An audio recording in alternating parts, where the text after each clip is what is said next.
and welcome to Start Right Here, a podcast where we discuss breaking in, standing out, and the path to success in the beauty industry. I'm your host, Corinne Corbett, and I hope the conversations I have with my guests inspire you to forge a path of your own. Let's get started. I am really excited about today's guest. You already know I say I'm really excited every episode because I have such amazing guests. And today it's no different. I'm happy to welcome Marti Moore, who is a buyer turned marketer focused in beauty retail. And now she's an entrepreneur. And we're going to hear about her beauty journey and the ways in which she has utilized her talents at every stage of her career. So welcome, Marti. Thanks so much, Corinne, for having me. Great. Can you give us your 30-second bio? Sure. I actually have my Bachelor of Fine Arts degree and started my career in retail because, as my mom said, I had to get a job where I could make some money because I couldn't eat paint because, I wanted to be a painter and you know how that goes. So I started my career with Macy's. And I was on the training squad and I became a department manager. And from there, I became an assistant buyer and then worked my way through buying. My first buying position was the Lancōme buyer. And I bought Lancōme as well as Fashion Fair and Flori Roberts and Elizabeth Arden and several other brands. But my focus was really Lancōme. And I did that at Macy's for about, I want to say 3 or 4 years. And then I was recruited to Pittsburgh to work for what is now Walgreens. And that was a culture shock.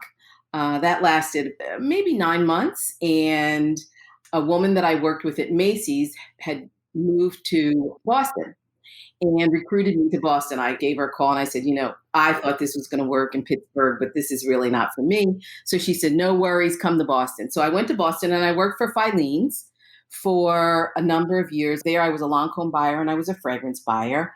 And then I needed to move back to New York. I called my friends at Macy's and said, I've got to come back to New York. They said, no worries, we have a position for you. So I went back to New York. There at Macy's, my second tenure, I was a fragrance buyer. And that's really when I developed a love for fragrances. After that, Lord & Taylor called me and said, we've got a great job for you. It was my old boss, Barbara Zinn Moore, who moved to Lord & Taylor. And she called and said, I've got a great position for you. It's a VP of marketing and store presentation and events for beauty. And you would be our liaison between the marketing organization and the buying organization. So really a marketer and a person who looked at sales promotion from a store point of view. I was also responsible for how product was merchandised in the store. So I was truly a liaison between marketing and visual merchandising and the merchants. So I did that for a number of years. And then Macy's called me and said, we have a great position that we think you'd be perfect for in marketing. So that's really when I made my transition from buying and being a part of a merchant team into a full marketing position and a marketer.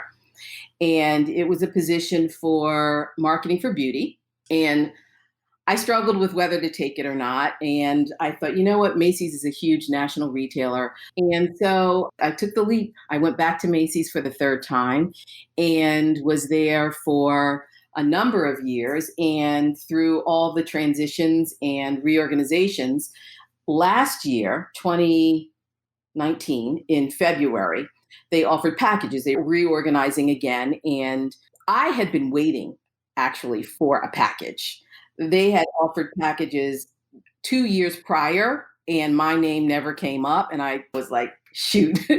So finally, when they offered me the package, I jumped. I said, yes, absolutely. Because I knew that there were other things that I wanted to do. The package and left, never looked back, decided I was going to do my own thing within retail and beauty. And so that's where I am. Okay, there's a lot that we're going to unpack because one of the things that you've done successfully is create lasting relationships with people you've worked with, which I think we can learn a lot about, And you've gone back to jobs, not to the same job, but to the same place more than once. Yes. There's some things that we can learn from that. Was the beauty industry a destination or a detour? Because you're really like entrenched in beauty throughout your career. I would like to say it's partially a detour, partially a destination, because I am an artist. I love art. I'm a painter. I paint now. I have paintings on my website. So that is my love. So I guess you could say beauty was a detour. However, with that said, one could also say it's a destination because through art, there's beauty, or through beauty, there is art. So I guess I would say it's a destination. In the final analysis, it would be a destination. I worked at Macy's while I went to Pratt. I was a fashion merchandising major, and I don't think I wanted to be a buyer after I was like the freshman or sophomore year because I worked at Macy's on 34th Street through my whole college. Anyway. You know, the war zone. Yeah, I know the war zone. Tell me about being an artist and being in that training program and being a department manager. What was that transition like? Because that was, in all intents and purposes, your first job. It was about learning to manage people and how to effectively get people to do what you want them to do. It was about learning how to communicate effectively and to multitask, because as a department manager, you not only have to manage your team, you've got to get the goods on the floor. You have to take the markdowns and pack up the RTVs and merchandise the floor on a daily basis. So it was challenging, yet it helped me to develop my communication skills as well as my skills managing people. Great. So you mentioned the transitioning into buying, and, Lancōme was the major brand you worked on. You working on makeup. So Lancōme, Flori Roberts fashion fair. I want to know what it's like to be responsible for making sure that fashion fair is in the stores at the time. That was fun back in the day. I mean, when I was a young buyer, the industry was so different. It was glamorous and there were parties and it was just a fun place to be. And working with Fashion Fair was interesting because I'm a woman of color. Fashion Fair was aligned for people of color. How often does that happen? And so the relationship with Fashion Fair was very close. I worked with Lance Clark, and I would go out to Chicago and they would take us to dinners, so it was a really good relationship. And I really worked as their advocate because they were a small Black owned company that Macy's is Macy's. And we had to fight for every single thing that they got.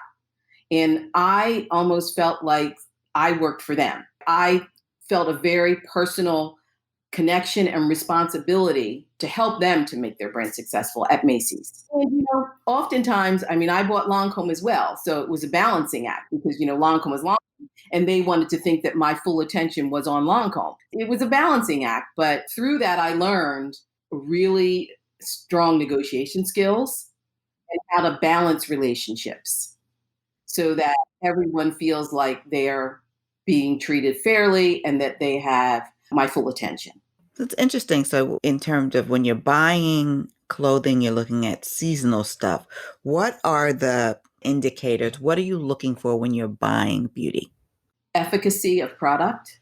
If it is just a Me Too product or really innovation, if it's a new ingredient, a new way of prepping your skin, taking care of your skin. I guess I would say the main thing that I looked for was innovation, and product that was different. And how often were you during the year kind of making buys? Well, there were seasonal buys, so that would happen spring and fall. But within that, you were buying weekly because you had to replenish what was being sold, right? So there was daily replenishment and then there was seasonal buying. So fall color story, spring color story, new product launches. There were always several product launches in the fall and several in the spring, depending on what the product was. Spring launches tended to be more geared toward skincare. Fall launches were more geared toward fragrance. And then there was a pepper of color, makeup in both seasons. I mean, for Lancôme, skincare was the lion's share of their business. So there was always a major skincare launch in January and then a major one in August/September, like going into the fall season. Tell me about switching from department store like Macy's, huge, to Walgreens. What was going from a department store to drugstore environment like? That was a huge culture shock for me. I was recruited by a headhunter to go there, and I was the only person of color in the entire organization, an executive role. And it was brand new to me. I mean, I went from buying prestige cosmetics to buying bath beads and, just $5 items. Now, they recruited me because they wanted to reposition some of their stores to be more upscale and prestige. So that's why they hired me. So they wanted me to come in and get the Lancômes of the world to sell them. And that was an uphill battle. I mean, after I was there for 6 months, I kind of knew this was not going to work. It was a great idea that they had, but it just wasn't going to work. And it was interesting because probably month 3 in, I had a conversation and said, it's going to be really tough for you to get major brands. Here's what we can do. And then we started working with diverters. And that was very interesting. And I learned through that, these large companies that don't want to sell at the time, business has changed so much over the years, but that did not want to sell the drugstores and off-price retailers had a whole nother arm of their organization that did just that. Okay, so diversion was coming from inside. That's very interesting. When you are in a position and you know it's not right, how did you approach your former boss that recruited you to Filings? Were you just honest and said or was it like a call for help or? Bob Chavez, I don't know if you know Bob. I know the name. Yeah, he's the president of Hermes USA. He was my mentor. I worked for him when he was at Macy's. He was my DMM or my GMM. And I, through the years, have kept in touch with him. And so I called him and said, I'm not happy here. We've got to get me out of here. And I was honest. I said, I made a mistake. And at that point, he had already left Macy's. But, we kept in touch. So he said, not to worry. We're going to figure this out. We all make these mistakes, but it's nothing that can't be corrected. And he then called Barbara. And Barbara reached out to me and said, I hear you're not happy. And I said, I'm not. Going from New York City to Pittsburgh, from a department store to a drugstore, is just too much change at one time. And she said, listen, I'm at Filines and, I have something here for you. Come. So that's what I did. I went, I interviewed, and I think it was a done deal within a week. And I was moving, packing my things to go. So it's so important to maintain relationships in this business. It's so important, yet it can be challenging sometimes, because you start doing your thing and you kind of lose touch with people. But through my career, there are certain people that I've always, kept in touch with, and they've supported me. And Barbara Zimmour was one of those people. Bob Chavez is one of those people. So my learning from that is keep people close. And maintain true relationships so that if you need them, it's not that you're calling out of the blue. I need you. Right. I need you right now. I need you right now. Get me out of here. It's a matter of urgency. Yeah, it's important to keep in touch. I mean, Barbara and I still get together. We haven't since COVID, but we still get together for like a holiday cocktail or lunch. So yeah, it's important. Yeah, I'm in touch with people I've known throughout my career, like from day one. And I think that it really is important to maintain those relationships. Tell me about the difference between buying makeup and buying fragrance. Because when you went back to Macy's, you were a fragrance buyer, correct? Yes. So what was the thing that you had to learn? It's funny because I really loved buying fragrances. And I think it's because fragrances is more about the marketing, and you have more opportunity to market the brands. I don't want to say with more autonomy because you're always going to partner with your brand partner, but you have more say in how the fragrance is marketed. versus in cosmetics, when you're working with the big, large companies, they have a point of view. They want to market how they want to market, and you kind of just go along with their strategy. That was the biggest change for me. And in addition to that, when I was a buyer, we were responsible for staffing. And the Lancōme counter had anywhere from 4 associates, a counter manager, full timer, and 2 part timers, to a team of 12, 15 people. In Herald Square, it was like 50. So we were also, as buyers, responsible for those teams and working with the account executives on staffing. And there was so much drama involved with the staffing piece. That could be a whole other show. Yeah, that is a whole nother show. It's several shows. And that same dynamic didn't exist in fragrances. So you really could be a merchant and a buyer versus a staffing, a psychologist, for lack of a better word. So that to me was like, I could exhale a little bit and really focus on the business and not so much on the people, the associates in the store. What are some of the fragrances that launched during the times that you worked as a fragrance? Give me some of the things that are like touch points in kind of fragrance history. This was when I was a Lancôme buyer, but I launched Trésor. Wow, major. Yeah, and it was the biggest launch that Lancôme had ever had in the history of their brand worldwide. So I remember we were popping champagne. It was fun. Trésor was a milestone. CK1, J'adore was a big one. I remember when I was just like, I don't even know if I was a buyer yet. When Cher's fragrance launched, I mean, I'm really dating myself now because that's a long, long time ago. Were you there for Poison? Yes. I mean, because that was really like such a strange, not strange, kind of innovative in terms of the way that they looked at that fragrance. I don't know if I was there for Poison, but I'll tell you what I was there for, Opium. Yeah, that was even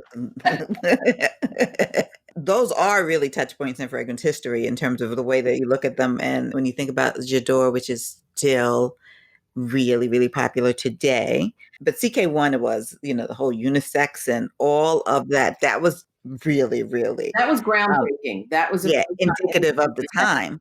Had been done. Yes. Lord & Taylor was more specialty than department a little bit.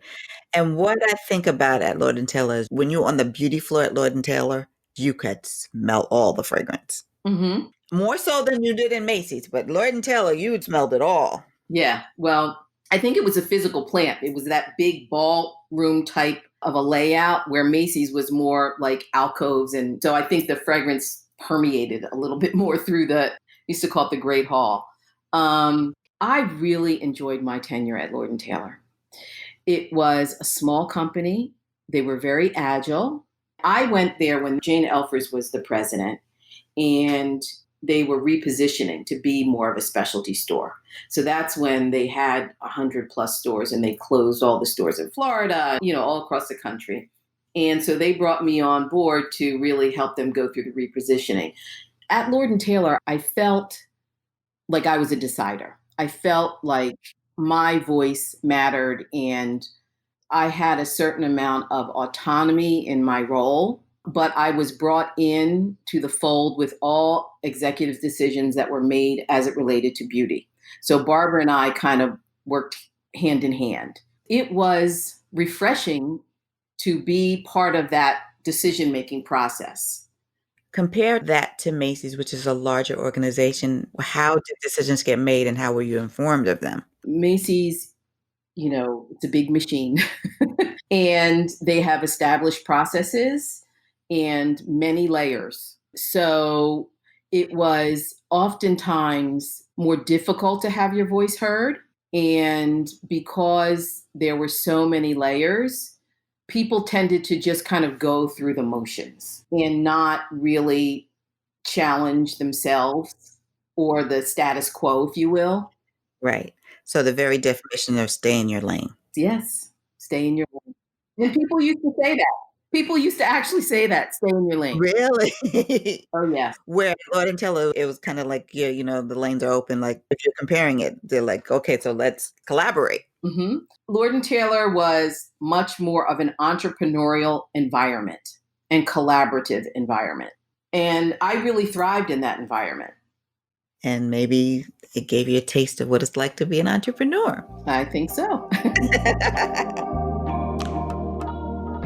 Start Right Here is brought to you by Beauty Biz Camp, where we equip and inspire the next generation of industry leaders. Head over to our website, beautybizcamp.com, for more information and sign up for our mailing list so you can stay in the know about our upcoming programming. Let's talk about going back to a place you used to work. What do we need to know about how to negotiate with people who already know you and make sure you get what you need and what you're worth? Not just in salary, but just respect and for people to recognize your growth, because I'm not the person that left. I have had these other experiences. So how does one go about that? Well, it's interesting because many of the people that I worked with at Macy's, when I went back the third time, were gone. Because Macy's, they reorganized often. And so, many of the people, as I said, that I worked with the previous time weren't there. But there were several that I knew. And my point of view is when you're going to decide to make a change and you're deciding to go back to a company that you worked for previously, first you have to ask yourself why you're going back and why you left in the first place. There's a certain amount of self-reflection that needs to happen because there was a reason you left. And in many cases, those reasons that made you decide to make a change are still there because there's a DNA of a company. And I don't believe that companies change that drastically in terms of their core values, right? I think you have to be aware of any changes that have happened in management and any changes in the corporate culture, because the corporate culture changed when I was there the previous time. I also think it's very important, and this goes back to maintaining relationships, to reach out to people that you worked with that are still there. Yes, I would agree with that 100%. To understand what it's like. And assuming you've maintained a relationship with those people, they will tell you honestly, this is a deal, Marty. A, B, and C has changed. X, Y, and Z is still the same, So it's important to reach out to those people and also to people who have left the company, who left after you, to find out their perspective. I think when you really get down to it, it's about doing your homework about the company.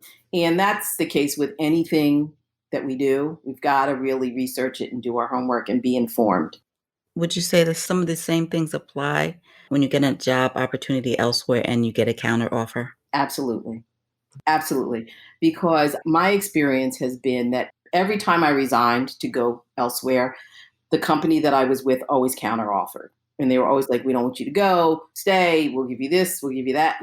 For me personally, once I've made the decision, I've made the decision. And I have found that colleagues of mine who have resigned and have been counteroffered and have decided to stay end up leaving anyway. I always say people don't leave the organization, they leave the people that they're working with, right? Yes. And so you have to take that into consideration when you're making a move or when they're counter-offering you. I think these are really, really valid points, and it doesn't matter what industry you work on. This is applicable to anybody in any job situation. Take this advice and run with it. Let's talk about moving out of buying into this marketing role. You're still in the beauty space. What did you love about that new role? I really enjoyed, I guess because I'm an artist and creative, I say in quotes, because what is that? I found that I enjoyed working with the creative teams, especially at Lord & Taylor, because they were very open and understood that I had a certain aesthetic and were open to hearing my ideas. And then we were able to have really healthy exchanges to come up with the best marketing solution or plan or strategy. So that's what I really loved about marketing, was working with the creative teams to come up with strategies that would drive the business. And also staying on brand for the vendors or the brands that we were supporting, because there was always that play, that push and pull. The brand, their identity, and Lord & Taylor, we had our identity. And how do you merge the two so that everyone's feeling good about the strategy? But that was fun. That was part of the fun. How do you think that COVID has changed the retail landscape and what's it going to look like in the future? I think the pandemic has, for lack of a better way of saying this, it's weeded out the strong players from the weak players. My belief is retailers that have stayed true to their core values and very close to their customers, as well as recognizing early on that the world was changing and that people of all backgrounds should have a voice, and being courageous enough to act on that. And really what I'm getting to is that the companies that had diversity at senior levels of management, I'm not talking on the selling floor, I'm not talking assistant buyers and buyers, I am talking about DMMs and SVPs and EVPs and on up. And I am specifically speaking about in the ranks of the merchant world, because the support world is a support world, but in retailing, merchants run the show. Merchants meaning buyers, DMMs, they run the business. And so the retailers who have had the courage to really make sure that they had a diverse point of view at those levels are the retailers that I think will make it through the pandemic and will succeed and will flourish. So it's not just that it was the pandemic and then the death of George Floyd resulted in lots of companies starting to pay attention to it. You're talking about people who had the foresight already. Yes. To have people in place, not to start looking for them now. Yes. Because now it's like after the fact, like what's the point? People are on to you, right? We know. So yeah, it's the retailers who had that foresight. Yeah, I think that makes a whole lot of sense. And, often we don't think about, but if you notice, when you go into a store, you can tell if people are not thinking about a lot of different kinds of customers. Even if you go from store to store in a mall and the anchor stores have almost the same assortment. Let's say you go and you see Eli Tahari here and Eli Tahari there, and they have the same things, when if you know what they showed, there was more to the collection. I think that there's been a fear just to play it safe for a long time. And your point about having diverse voices in the room and diverse voices in charge of the spend. Making the decisions. That's what it's all about. Because a lot of errors, merchandising errors, can be avoided if there's a diverse point of view. But if everyone looks the same and lives in the same place, then the decisions that they make are all going to be the same. But the world we live in is not that way. And it is important for them to have people of color sitting at the table to say, you know what? You need to have brands that have all shades of brown in foundations, right? And you need to have a diverse workforce behind the counter so that people feel comfortable when they go and they want help. And you need to make sure that if the brand has these darker shades, that you are in stock. I have to tell you, as a consumer, and that's what led me on this journey, as a consumer and being in the room when decisions are being made, a lot of bad decisions are being made as it relates to people of color. Actually, they're not making decisions. We're just like an afterthought, pretty much. And many times I have gone into my own store, a Lord & Taylor, a Macy's, not so much Lord & Taylor, but a Macy's, a Lord & Taylor too. Macy's looking for a foundation, specific foundation, and they're out of stock. And repeatedly out of stock. So much so that I went to the VP of sales of one of these companies and I said, you have a problem because you are always out of stock in my color. Oh, no, we're not. Oh, no, we're not. I mean, just, it's like, listen, you are out of stock. And then you get service where you can tell that the associate really doesn't want to touch your skin, really doesn't want to give you a makeover. And it happened to me too often. And many times people didn't know who I was. Like they didn't know I was an executive with the company until I had to correct them and let them know. And then it was like, oh, we're so sorry. Let us help you the proper way. And, but by then it's too late. So you're working in the company and having this experience. Imagine how many consumers are having it and not saying anything. Yep. We know that this is the case. Tell us what you've done as a result in your new entrepreneurial venture, which is really exciting.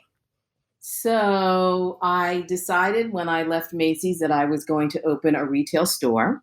And I really loved working in a store, interacting with customers, merchandising the floor. I enjoyed doing that.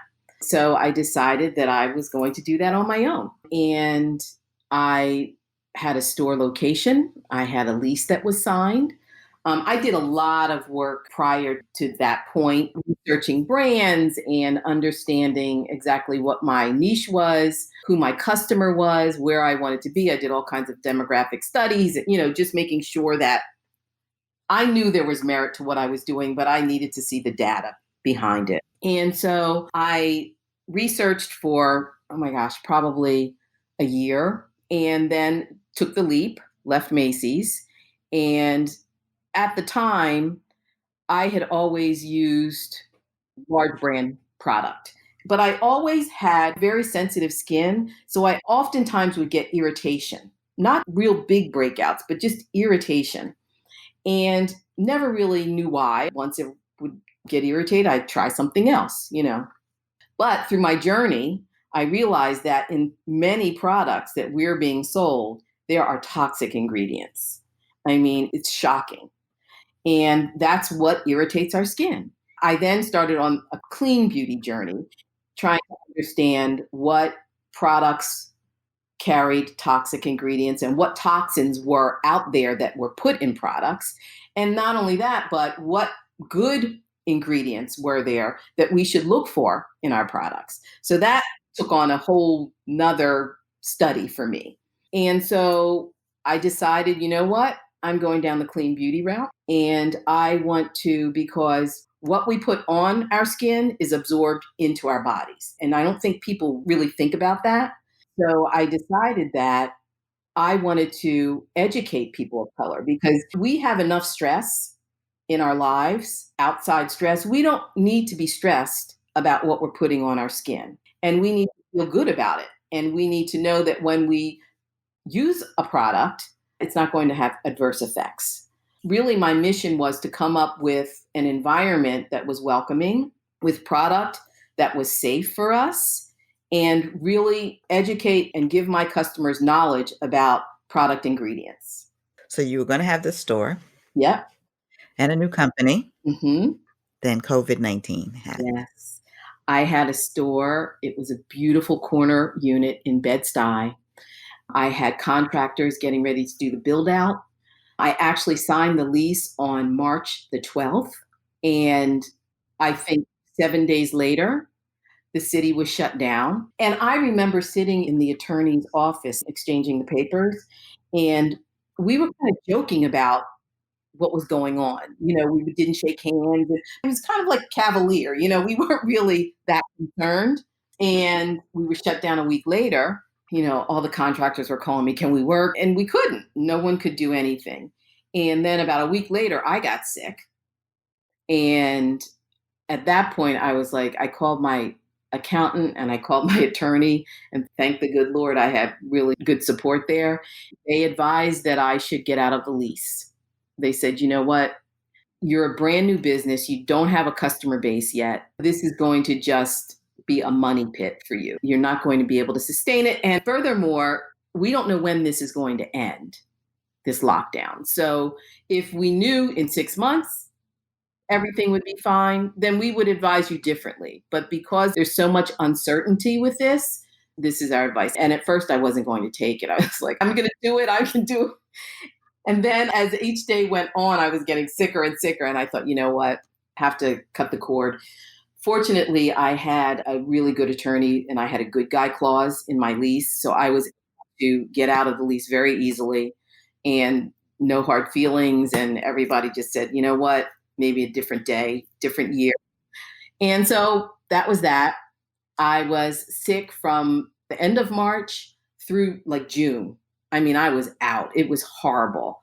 And finally, in the middle of June, I was like, okay, I have to do something now. I'm not independently wealthy. Like, what are you going to do with the rest of your life? And so I was always going to have an online presence with the store, but that was not my focus. And so as I thought it through, everything happens for a reason. And when one door closes, another will open. I said, you know what? I'm going to start online. And quite frankly, that was probably a blessing in disguise because that gave me the opportunity to really lock in my brand identity, develop a customer base so that when I do open the store, and I am going to finally at some point open a store because that's really what I want to do. I mean, my plan was to have a retail store that functioned as a place for the community to feel comfortable to go to shop, to have facials. I had an esthetician who was working with me. We had a lash and brow bar. I mean, I had the whole thing. It was all figured out. And I will eventually do that. Was the store going to have the same name as your Yes, business now? it was always Melanin Grace. And what made you come up with that name? I first had another name and I realized that name was taken.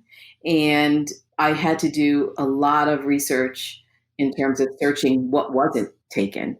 And I knew that I wanted the focus of my store to be people of color, people with melanin. That's how I sort of came to the melanin part. And I went through a lot of different alliterations. I had someone working with me. And then, I believe in grace. I believe we all need grace. And so I just thought that that is how I've tried to live my life. And so it just sort of organically happened. I was like, you know what? This is Melanin Grace. And also because all of us with melanin, we need a lot of grace, right? So that's how I came up with the name. I love the name. Thank you. Because, grace is also beauty. There's beauty in grace. How have you pivoted in terms of, had you identified brands and are you working with those brands now? Have you identified different brands? Like what has been different about the way that you're approaching and building now? Well, I started wanting a very curated selection of brands, and I reached out to several, probably 10 brands initially, and they all agreed to open the store. They knew that I was going to have an online presence, but that, as I said, wasn't my focus. So I had those 10, 12 brands that agreed to open. And then COVID happened and there was a pause. And so when I was well and I was up and running, I reached out to everyone and said, listen, I'm still here, I'm still alive, and I'm still moving forward. Will you partner with me? And I have to say, all of my partners were great. They all said, you know what, Marti, we believe in what you're doing and we're right there with you. When you're ready, you let us know. That was a blessing. 6 months had gone by. So when I reached out to everyone, I was a little nervous. I wasn't really sure how they would receive me, but they were great. Everybody was more than willing to work with me and were very giving of their time and their knowledge in giving me direction on their brand, as well as what other retail or stockists were doing that they were working with. Who are some of the brands that you started working with? I started working with Aka Wellness. She is a lovely woman. She's based in Australia and she's Sri Lankan. All of the brands that I'm doing business with are people of color. My mission was to have a retail store that supported people of color, both from the brand side and the consumer side. Dahia Beauty, Mia out in California, Jackie Megiddo in California, and Folk Beauty, Niambi, who's here in Jersey City, and Angie Watts, who is down, I believe, North Carolina or South Carolina. Morena Beauty, which is out in Amsterdam in Europe. Elements of Allele, she was one of the first people to come on as well. And I'm still doing business with them. What I love is that you've chosen people all over the world. Like it's a global experience, which also makes it a bit different than some other people that are looking at reaching women of color or people of color. How do we find you? MelaninGraceBK.com is my website. And I'm on Instagram at MelaninGraceBK. Great. What is the thing that you think you've learned as an entrepreneur so far that you weren't expecting? So much. Being in a corporate environment for so many years and being an executive level, my role was really strategy. And it was coming up with the strategy and working with my team to execute. So as an entrepreneur, I'm doing everything: strategy, execution. I mean, the funniest thing happened. I was talking to my cousin who was trying to purchase something from my website, and he was having difficulty because he wasn't in the right browser. So he says to me, "Where's your IT person? Can you get your IT person on the phone?" And I said, "You're talking to the IT person. This is she. I'm the IT person. So what can I help you with today, sir?" I am doing everything from IT to Instagram posts to interviews, speaking to my brand partners, just everything, loading product onto the site. It's been a rewarding experience, but very humbling as well, because I realize there's a lot that I don't know about entrepreneurship. And so I'm learning every day, and I make mistakes and I try and correct them and apologize to whoever, whatever. I haven't had so many customer errors, thank God, but, and just say, listen, I'm new at this, I'm doing my best, and let's try and make this right. Now, let's move on to our fast track questions. What was the first beauty product you ever purchased or tried? An eyeshadow. When I was probably 13, it was green eyeshadow. I don't even remember where I got it, but I just remember getting on the school bus and everyone laughing. But yeah, it was like a greenish blue eyeshadow. That was the first. What was the latest product you tried? I mean, you're probably trying so many. I know this is not very sexy, but I just tried a new deodorant because I want to use healthy deodorant. So it's from Buff Experts. I'm looking at it. It's coconut and probiotics deodorant. What's the beauty advice you live by or leave alone? Wash your face morning and night. Always wash your face in the morning and before you go to bed at night. Moisturize and use sunscreen. And without is not to overstimulate your skin. Like, don't over exfoliate, because people tend to think, if I have blemishes or if I've got oily skin or I've got dry skin, I need to exfoliate. And you can do a lot of damage by over exfoliation. Skincare or lipstick? Well, if you asked me when I was in my 20s and 30s, I would have said lipstick because I like color. But now that I'm a woman of a certain age, I would say skincare, definitely. Who is your Black, brown beauty icon when you were growing up? Who was the icon when you were growing up? And who deserves that status now? Growing up, I always remember my grandmother Mimi. She used to always say to me, she used to put on rouge and she used to say to me, Marty, you have to help Mother Nature out just a little bit. And I remember she had this vanity that had like three-way mirror and all these lovely like crystal jars and brushes and creams. And I used to love to sit at that vanity and just look at all the shiny, sparkly things. And that was from a young age. I would say she would probably be my person, only because I always remember her saying that to me. You have to help Mother Nature out just a little bit. And she always wore lipstick and rouge, and she would do her eyebrows.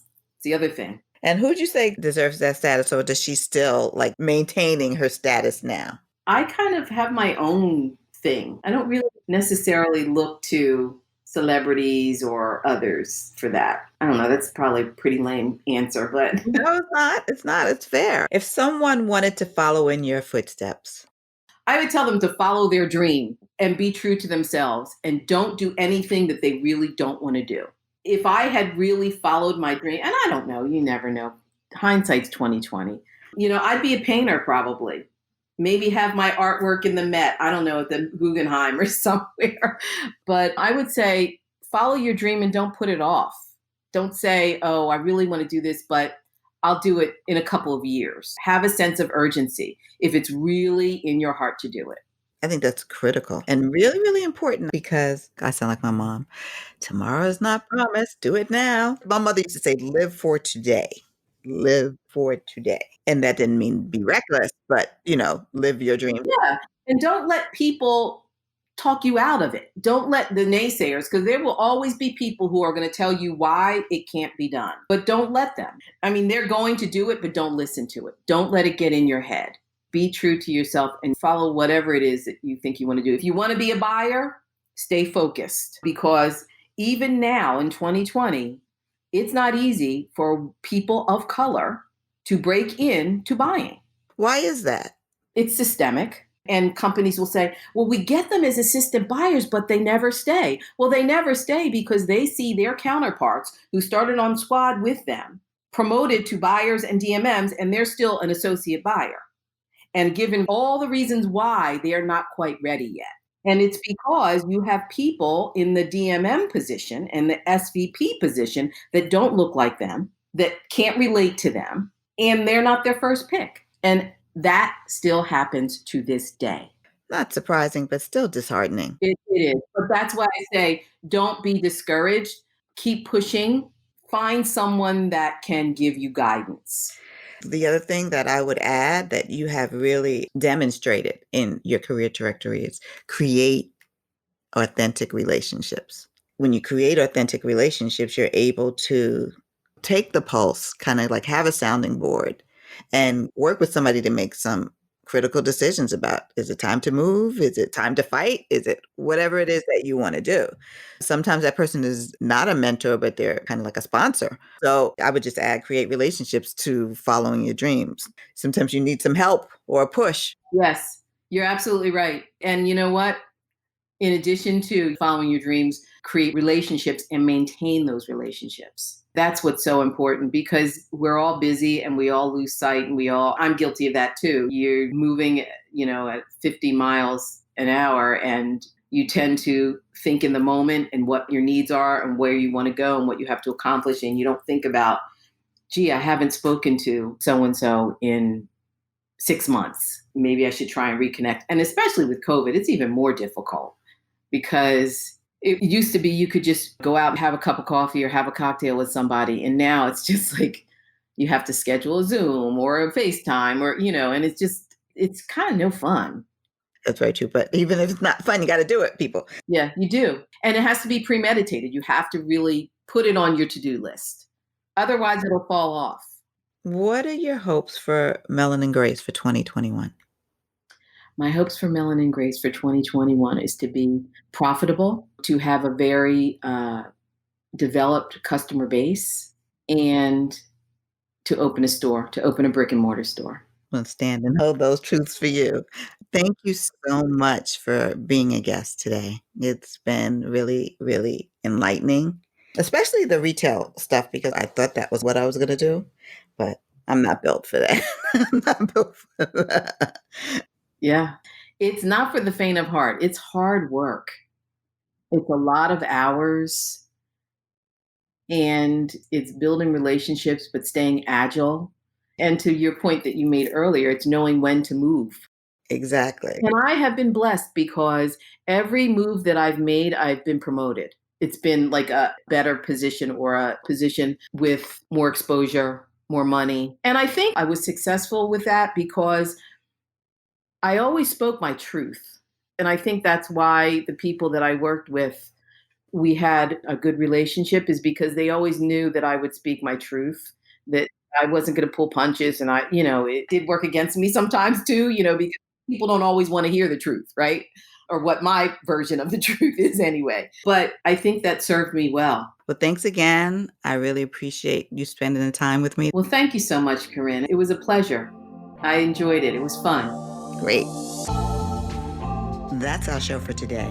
Remember that there's more than one way to the top, and the most important step is the first one. So start right here.